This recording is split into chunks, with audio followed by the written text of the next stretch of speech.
Good evening, viewers. A warm welcome to the Extramural Lectures Webinar Series 2020.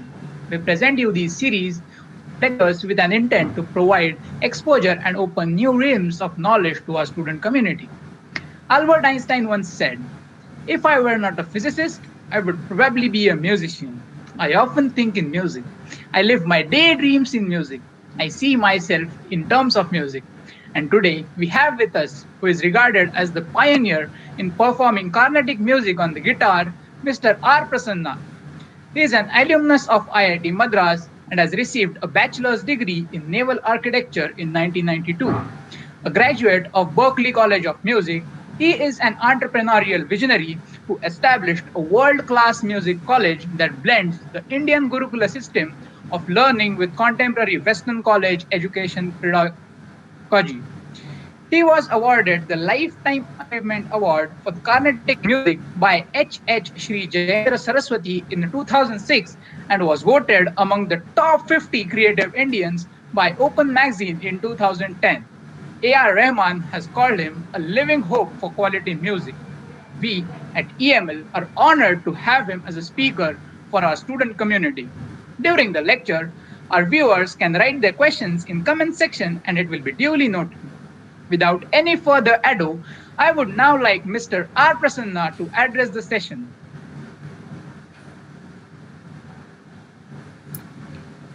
Thank you very much for that introduction. And hello to all of you. It's lovely to see you here through this webinar.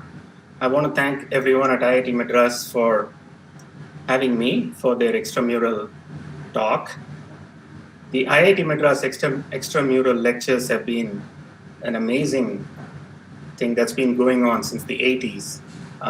When I was a student in IIT Madras, I remember seeing Sir Edmund Hillary, Sunil Gavaskar, and many others come into extramural lectures. And I thought that was such an inspirational thing for me as a student to see these masters from various fields come and share their experiences with this IIT students like me.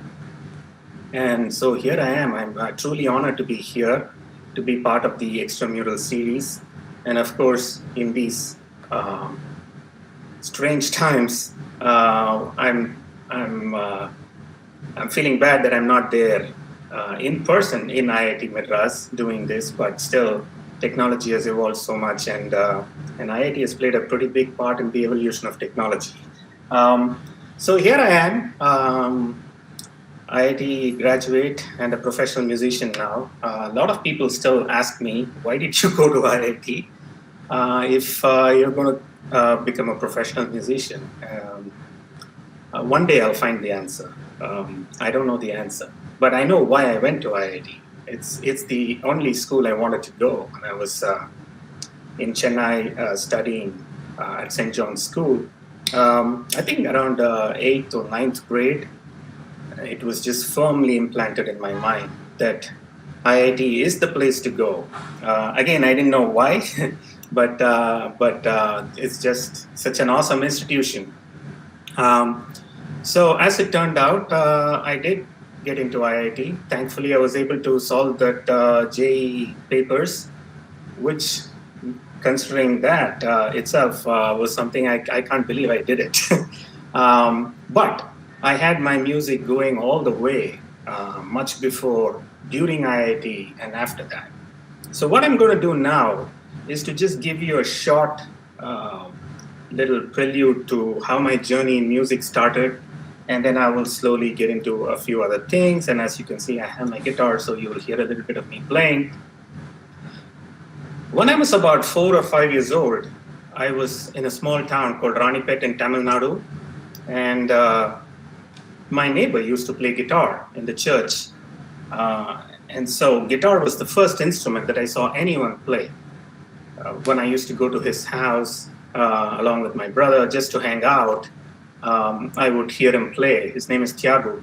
And he's the first person, I guess, I'd seen play the guitar. And for some reason, I just fell in love with the guitar. And I decided I'm going to play guitar. It was not about what style of music. It was not about anything. It was just one of those kid things, you know, you fall in love with something just for the heck of it. that's how it was for me. I just fell in love with guitar, and I decided I'm going to play guitar, and I'm happy that I am. Fast forward a few years, I came to Chennai and enrolled in the school called St. John's in Mandavali. Some of you know where it is. With this grand hope that I will be able to learn guitar, because guitar classes were advertised in the brochure, but that didn't happen because there were no guitar classes when I came in. But I still carried on. And I also realized that I was doing fine academically. I was always a good student in the typical Indian sense in a school. So I was still waiting for how my guitar journey was going to pan out. And luckily we found someone. My dad found a family friend's brother called Shanmugaraj, who was playing guitar. And so that's how my journey started. I started learning with him. Me and brother, both of us started learning with him. But I guess it was like a little boxing contest with me and my brother, I guess. Like, who gets the guitar first? And I guess he stood no chance, because I would always sit with my guitar and just never come out of the room. I realized then that, yes, this is going to be. But I didn't know that I wanted to do it as a career. I didn't know anything. I was probably just 11 years old. But all I knew was I loved the guitar, and I loved all music that was coming at me, whether it was Ilayaraja's music, R.T. Burman's music, whether it was ABBA, whether it was Toto, whether it was carnatic music, whatever it was. Everything kind of went into me as some kind of wow, this is cool, let's play this, let's try this. And I think that set the tone for why I'm playing many styles of music today, and how I've been able to define myself in this large world of music. A few years later, of course, I studied hard and got into IIT. I took up Naval Architecture as my major, because I wanted to stay in Madras and I wanted to do something cool, and Naval Architecture sounded cool to me at the time. I just realized that I was not going to be very good at that. But that came later. So the music was always there, even before I joined college. When I was in school, I was still playing. I was playing with professional bands. I was all over India. I was playing carnatic kacheris. One day I would be playing Led Zeppelin and Santana covers, and the next day I would be playing carnatic kacheri in a temple. So all this was happening. And so when I went to IIT, I guess being in the hostel, or being in the dorms, as they say in the US, gave me a chance to be with a lot of other friends. And a lot of my friends in IIT have been a very good influence for me to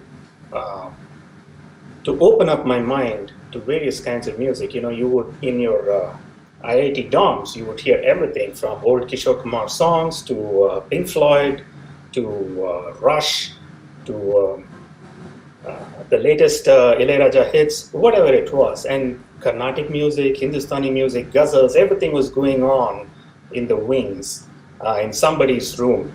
So I think that was a great resource for me, just to be around with so many people from all over India and to share in their tastes. I guess I was developing my musical personality even when I was still studying engineering in IIT.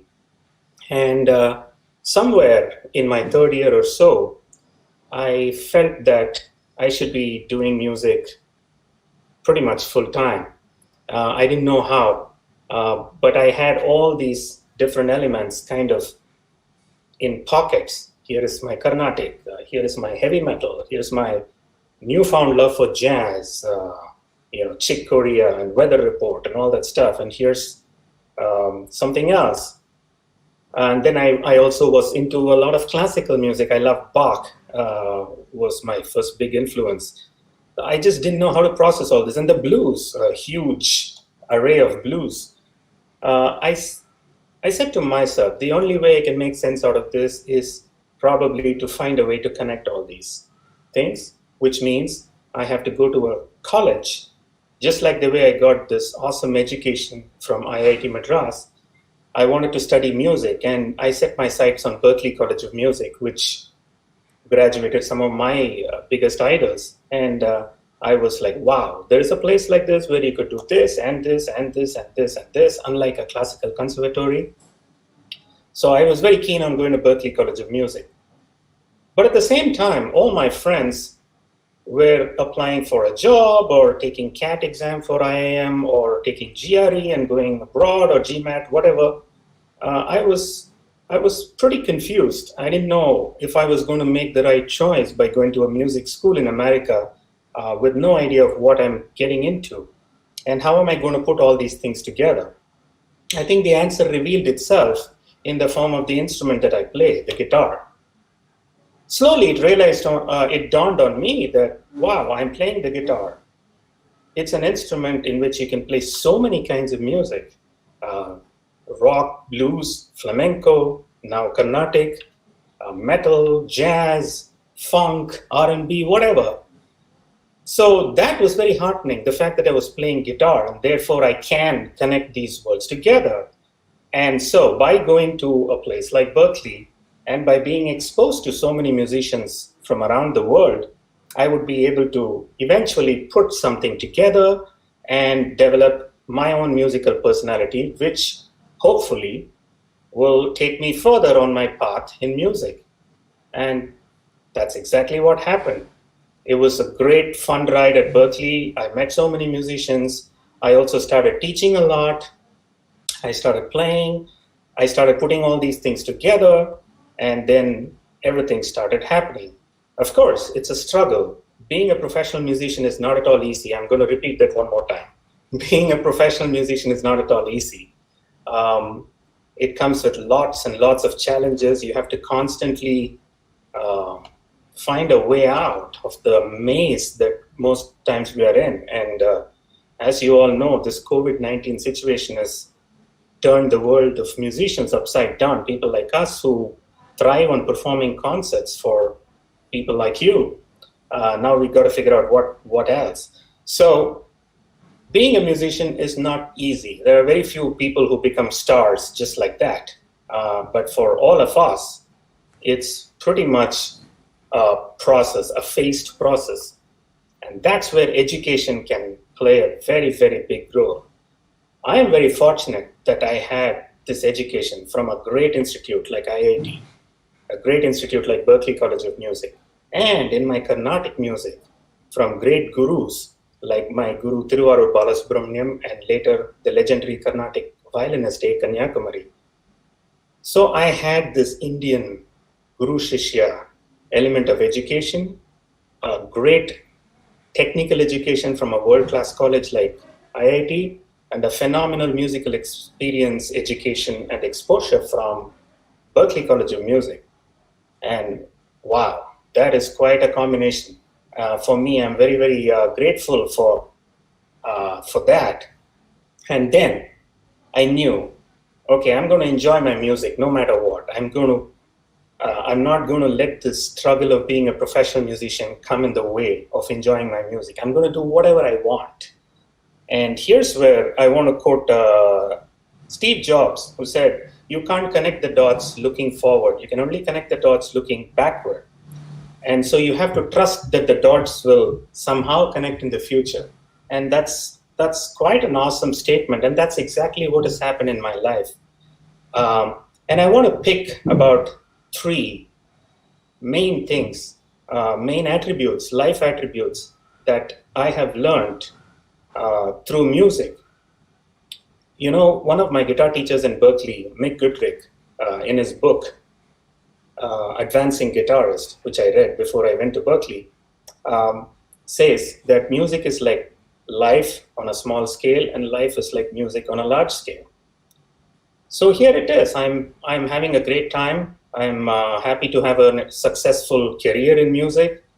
And now I'm going to show you why I enjoy music so much by giving you these 3 attributes which keep me always engaged, keep me always on the toes and seeking adventure. my educational system, as I told you, connects all these elements. So one of the things that I think is key, very, very key, is rigor. And of course, rigor is essential if you're if you want to go to IIT or if you want to do many things, right? And interestingly enough, when you see a musician having fun on stage, jumping around or whatever, or not even jumping around, just sitting on a chair and playing like this, most people may not know that there's a lot of concentration that's going on. Of course, it's also, as a performer, I'm not supposed to show to you that I'm concentrating so much, because I have to also enjoy my music and I have to communicate that enjoyment to you, right? But rigor and concentration is a very, very essential part of it. And that is a part of many musical styles. For example, I'm going to demonstrate rigor by taking a carnatic raga, right? So for example, those of you who are familiar with carnatic music know that these ragas have rules. You can only go up like this, come down like this, you can play only this note. Sometimes it looks pretty stifling, but to me, I see that as rigor, and that carnatic training is constantly exposing me to keep it in that zone, right? So rigor is a very central part of it. So if you take a raga like Riti Gaula, it's when you just look at the scale going up and down, it's almost impossible to figure out how to even make music of it. That's the way it goes up. We are normally told the scale goes up as 7 notes. That's okay, but what if it goes like this?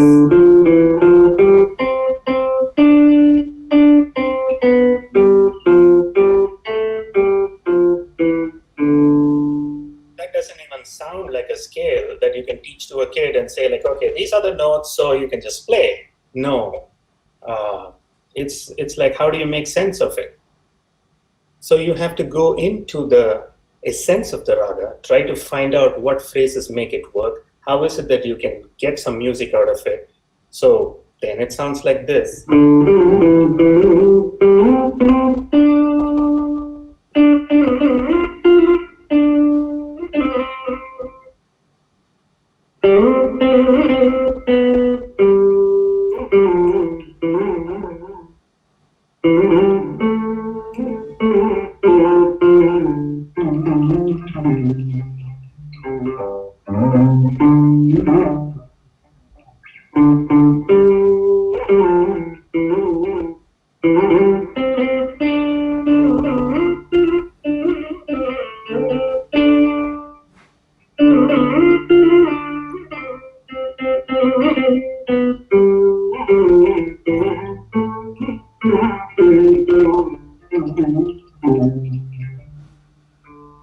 So that's how Riti Gaula sounds. So by knowing how it goes up and down, you can't make much out of it, right? But by rigorously listening to it, by rigorously applying the gamakas and all these other attributes that define the essence of the raga, you can make sense out of it and then make music out of it.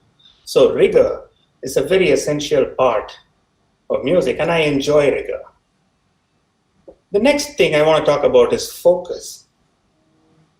One of the things that I have always had to think about is, okay, I'm doing this, I'm doing this, I'm doing this, I'm doing this, I'm doing film scoring, I'm scoring music for documentaries and feature films, and then I'm playing Carnatic music, I'm playing jazz, and I'm writing all this other stuff. Am I focused? Right? The answer is yes. It may not be focus in a doing one thing state, but it's a focus in a general mind sense. If I'm not really, really focused, I would not be able to do well in any of this. So focus is an essential part of everything that we do, and I learned that through my education.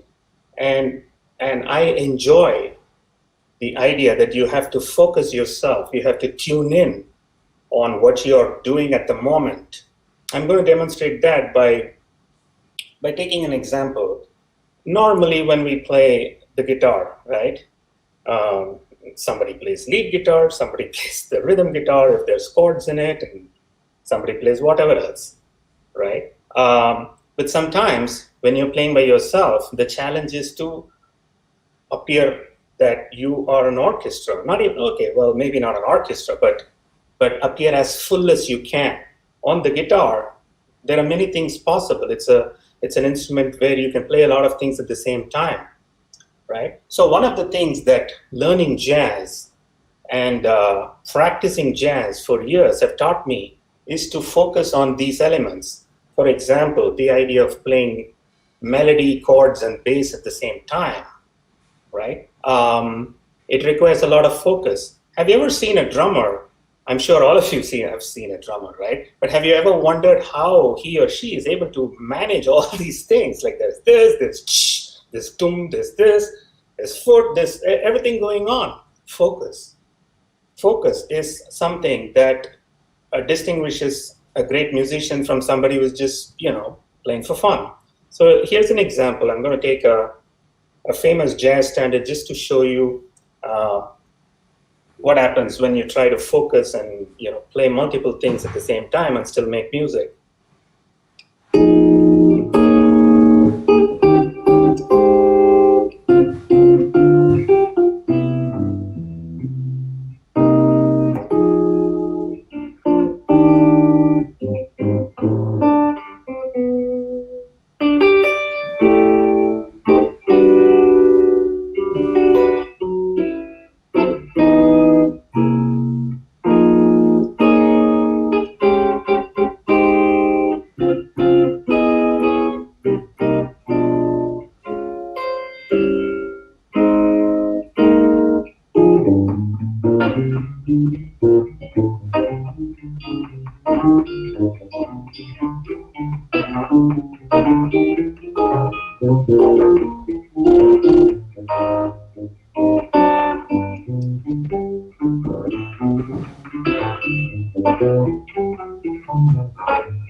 Stuff like this. So when I first heard Joe Pass play, I was like, what?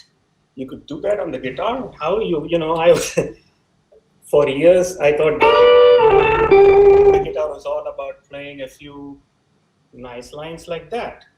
But then I realized that if you can really, really focus, yes, you can get that information, you can work on it, and you will find a way to do it. But again, I said, focus is the key thing. The other amazing characteristic that I thought always essential for a musician, especially to grow, to keep yourself engaged, and to actually have fun, is imagination. Imagination is a very essential part, and this is where I talked about rigor, which is dealing with the science of music, understanding the science of it, and the syntax and the grammar, and the focus, which is like a mental thing. You put your mental faculties in a clear zone. And here is imagination, and without imagination, you can't be creative. So imagination comes from a sense of letting go, right? I always tell something to all my students, and I can say it to anyone, that if I play a wrong note in music, nobody's going to get injured, right? Nobody's going to have a finger injury. Nobody's going to have a heart problem. Nothing's going to happen. Unlike other professions where if you make a mistake, a lot of negative things can happen. So that liberates me. The fact that I can play a wrong note and look at some of my fans who tell me, hey, you played a wrong note, and I say, sorry, I'll do better next time, and then move on. But the point here is that you can just go for it. You have to be yourself in the moment, and you have to let your imagination flow. And that's where the magic happens. I will give you an example of something that was a nice thing for me. I was playing a concert in Chennai in the December Carnatic Music Festival. I don't know what happened, but just when I was going to the concert in the car, I was thinking, what raga should I play after this song and this song? What song shall I play? I was thinking of Nata Bhairavi, but I couldn't figure out what I wanted to play in that raga. So I went to the concert. I was having a great time. I played something, and then, okay, here's the turn for my Nata Bhairavi piece. What am I going to play? I was in a mood to do something completely different. So I just let myself go and played something which I'm going to play now.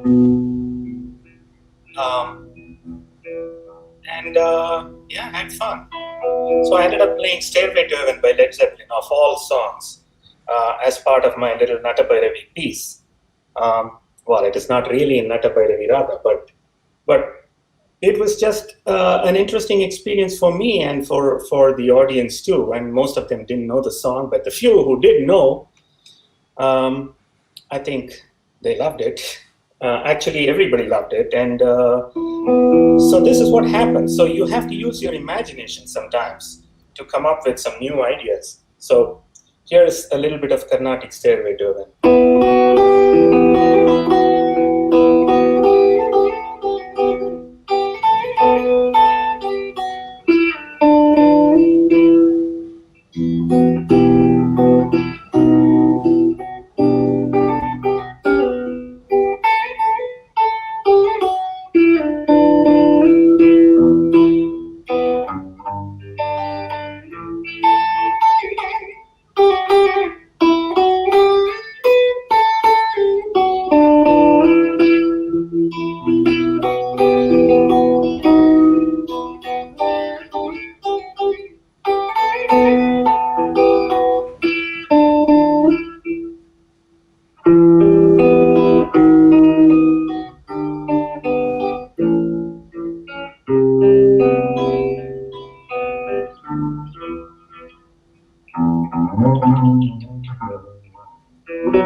Something on those lines, and in fact, again, I thought of Steve Jobs' quote: "You connect things from backwards." There was a time where I was learning Mahaganapatim or some Carnatic Kriti, and after that I was playing Stairway to Heaven at home, and little did I realize that one day they will all come together. But the key is to make it happen. That is to let yourself go and trust your imagination. I'm going to talk about one last thing before I take questions, which is something that a lot of you will relate to, especially engineers and anybody who's in the field of anything. It is called problem solving. Right? Everybody knows problem solving. That's something that we had to do a lot to get into IIT, of course. Now, that's another thing that fascinates me. I'm very big into chess for that reason. I love little puzzles and stuff. So here's what I've learned by applying the principle of problem solving. That is, when you're given a problem, how do you solve it? How do you come up with a very out-of-the-box approach sometimes? And I think that's a very key life attribute that is essential for creative musicians to keep advancing. I'm going to demonstrate something that I have not done before, but let's see how that goes.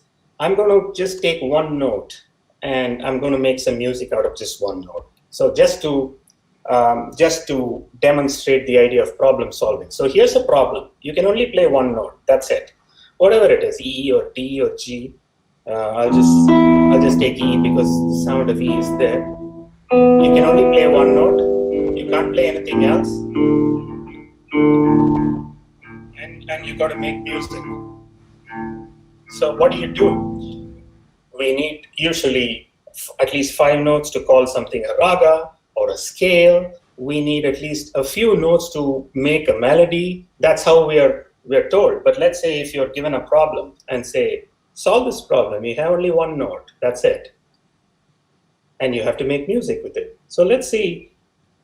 So these are the kind of constraints that I give myself when I practice at home, which really helps me explore my own inner self. So here's an example of, let's see how this goes. 1 note, so I'll pick the note E, right? E.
Something like that.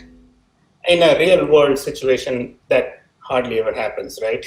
You don't encounter a problem like that where you have to play only 1 note.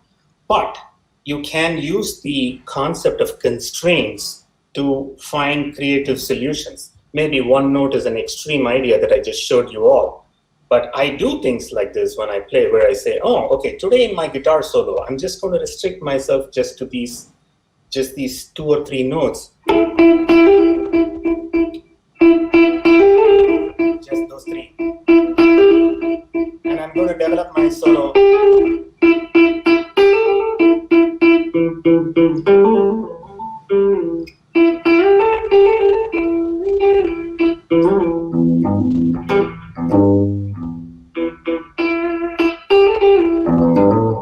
So what happens when you put these constraints is that you start focusing on other areas of expression, not just the notes, right? On the rhythm, the tone, the color, the drama, creating contrast, all these other factors which make music much more fun rather than just playing a bunch of notes, right? So these are the aspects from a lot of life attributes that really come connected to me in my music. And I really enjoy playing my music, and I really enjoy growing in it by applying a lot of these thought. And that way I keep myself engaged. And I now look like an IIT grad playing music, as many of these attributes were essential for me to have come this far. So I hope that gives you a little ringside view into how I think and how I approach music. And I want to thank you for having me here, and I'm happy to take any questions now.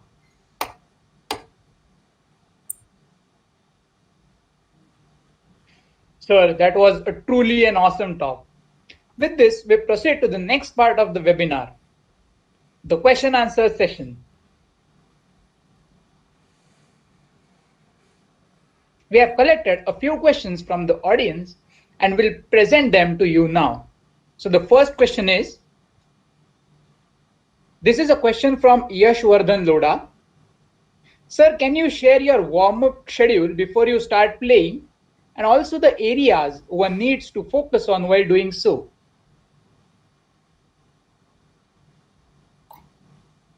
I'll tell you what my warm-up schedule today was. I just lifted a few weights. Okay, jokes apart.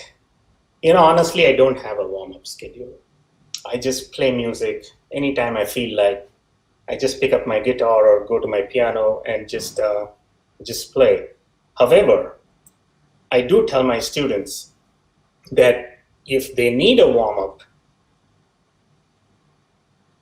you can try playing scales like everybody does.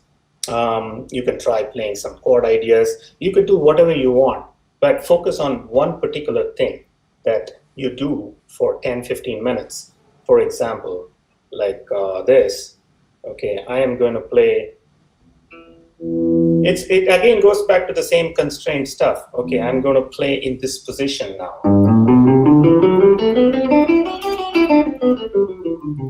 But I'm not going to stop there. I'm going to make music out of that position.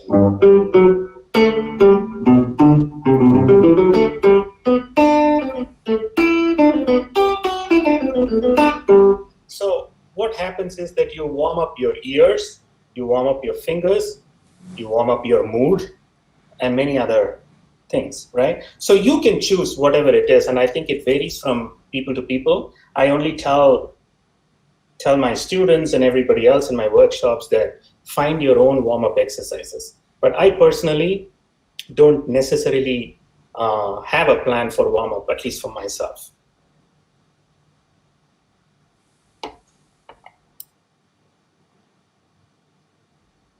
Sir, the next question is, if you were to choose from your past composition, which chord progression or raga was your favorite, you had the most fun composing with?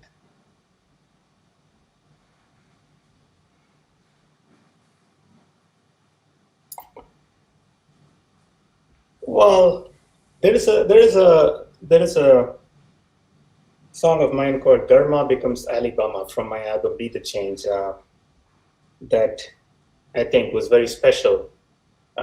It is a song in Dharmavati Raga, but I mix Dharmavati, Saramati and Amir Kalyani, but I came up with some chord progressions that I was pretty proud of, and it worked very well. I guess if you're talking about chord changes, you should check that song out.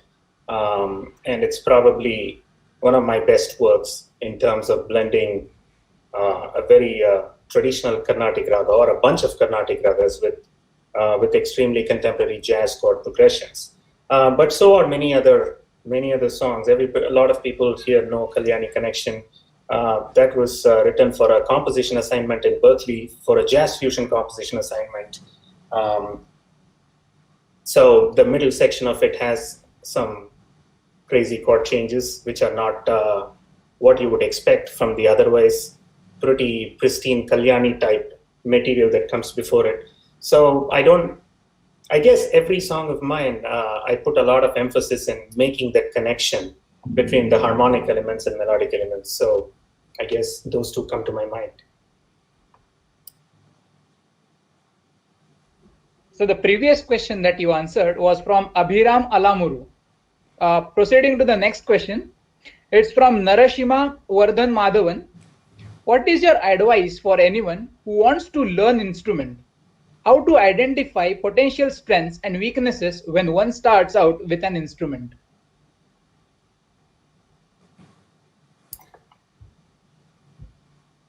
Well, like everything, you just jump into it. Remember what I told you, that you can play a bunch of wrong notes and nobody cares. Nobody's going to get hurt. So what's stopping you? Just pick up an instrument. You don't have to think twice about it. Pick up an instrument that you really like. Start noodling around. And at one point, you will find that, well, I'm not going to go anywhere. I need a teacher. Then maybe go to a teacher. A lot of people go to a teacher right in the beginning without even having played an instrument. I guess that's okay too. But I noodled a lot. I just took my guitar and kept playing all kinds of things, whether it sounded good or not, with no feeling of failure, with no fear of failure. So I guess there's no magic advice here. Just pick the instrument that you want, start playing, make a sound out of it, and you will know where to go.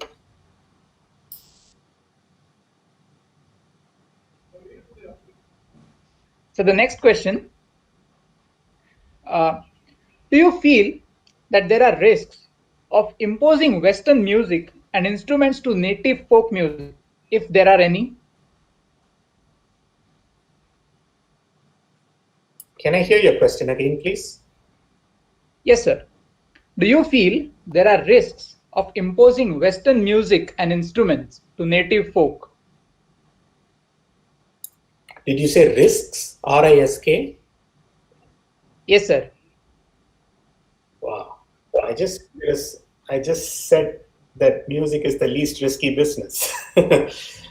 Let's just do whatever we want. We are in the 21st century. Let's not have these dogmas, right? Look at what's going on in the world.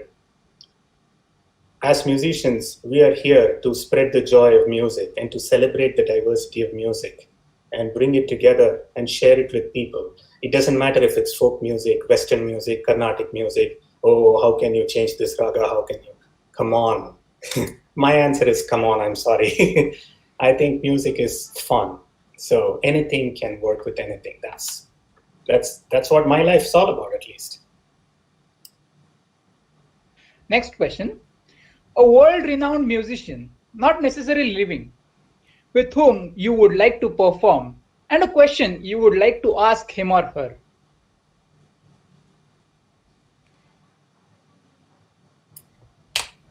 Like everybody, I want to perform with a lot of people. And you said living or dead. Well, I've not thought about my afterlife, but probably jam with a lot of great musicians up there if I end up going to heaven, hopefully. I really can't answer that question because I have learned to detach myself from that kind of a thing. I want to play with this person. I want to play with, because that shows hierarchy in my mind. For all you know, I might enjoy playing with an 8-year-old kid much more than a big idol of mine. I don't know. It's a chemistry thing. It's a collective thing. So yes, I have a lot of my favorites I want to play with, but I don't particularly think about it. I enjoy playing with everyone that I play with. And that's the way to think, for me at least. I just enjoy playing with everyone that I get a chance to play with. So there is a question from Agnidhara Gain. Sir, when you compose a music, do you set constraints and solve them, or let your imagination flow free? Does the imagination come spontaneously anytime you want? I think that's a fantastic question. I think that that's a great question. It's a bit of both. I am touch wood. I'm very lucky to not have writer's block. At least I've not faced it. I want to say it with utmost humility. I don't want to come across the wrong way, but all I'm saying is that when I want to compose something, I just do it. I don't long for inspiration. All the stuff that I talked about, the rigor, focus, all that stuff that one has practiced will help you find solutions. Sometimes when I compose, for example, when I had to compose for Smile Pinky documentary film, which won an Oscar in 2009, I had only 2 days to look at the film, compose it, go to the studio, record it, and FedEx the score. So I did not have time to really think what will work, what will not work. So I had to just go with what comes, right? But then one has gone through the dues of practicing, doing things. And, that's the homework that we've done. And luckily, that has always kept me in good stead when I compose music.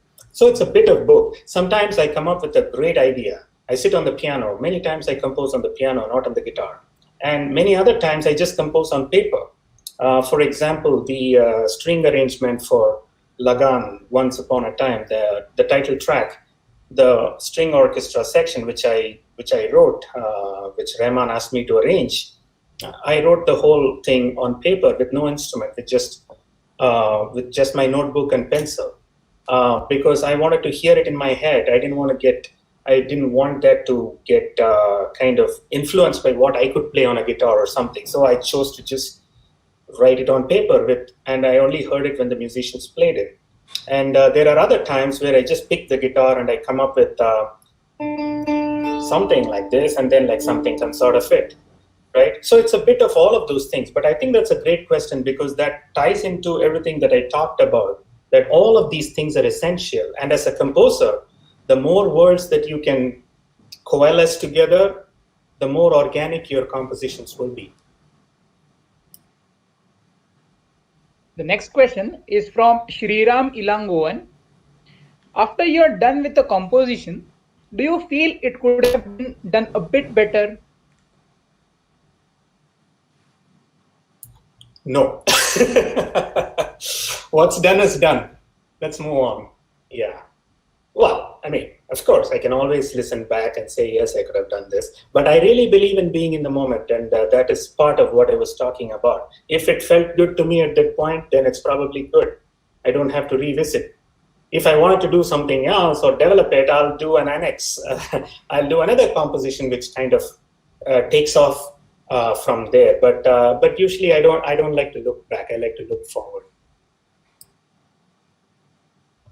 Nowadays, many new music performers focus more on commercial viability and success than delivering a rich, varied musical experience. What is your opinion on this? It's another interesting question. I don't think it's fair to brand those people as commercial and the rest as something else.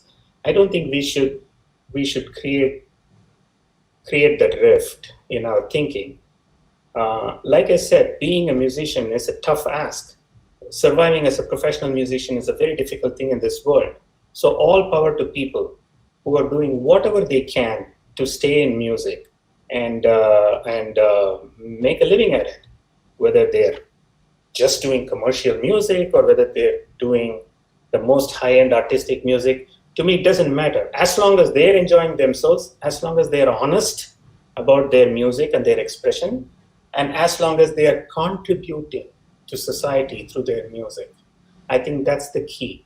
So all power to those people who want to make big money with music, great. And all power to all those people who say, like, I'm fine with what I am. This is my world. I would like to express myself in this world. I'm not looking after big commercial success. Great.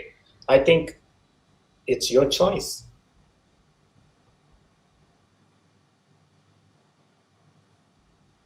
Sir, how was your experience of working with Mr. AR Rahman? Can you please elaborate on this?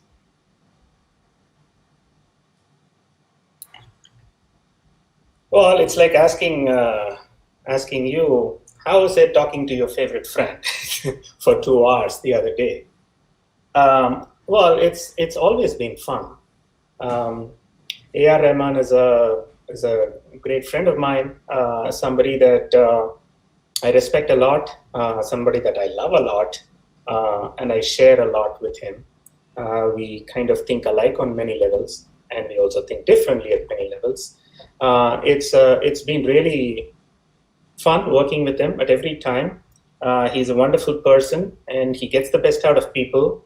And we have a very, very, very good relationship and very good musical connectivity.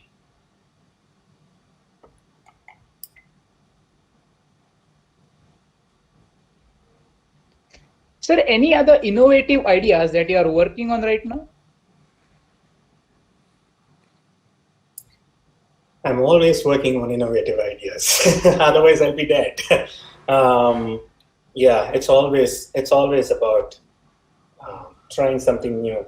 Like I said, I don't have fear of failure in music. I might fail in the success of a project. I may not make the money I thought I'd make, or my album may not sell as much as I thought.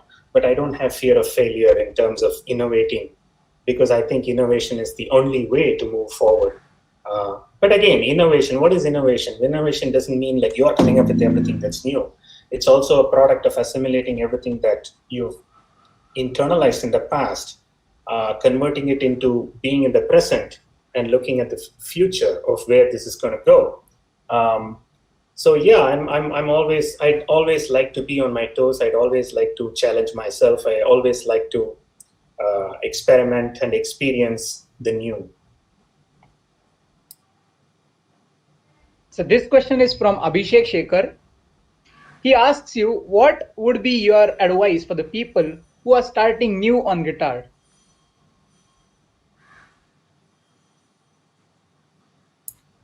Something similar to what I said about starting an instrument. Just go for it. I'm sorry if I'm not being more helpful, but as far as advising on that question, I just don't know what else to say. If you really love it, just take the guitar and play. Play whatever you want. Play however badly you want.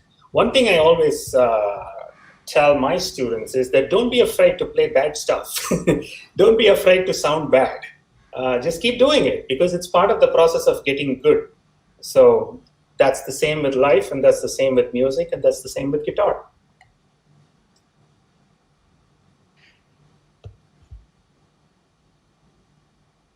Thank you very much, sir. We are truly honored to have hosted you. Your thoughts were indeed inspiring and provoking. I would like to thank the viewers for joining in. Thank you. Thank you very much. It's my pleasure. And for all of those people who took the time to ask their questions, thank you very much. I hope you got something from what I said. And for all those people who watched this, I hope you got something useful, informative, and entertaining from me. And that's what I'd like to do always. And if I did that, I'm very happy.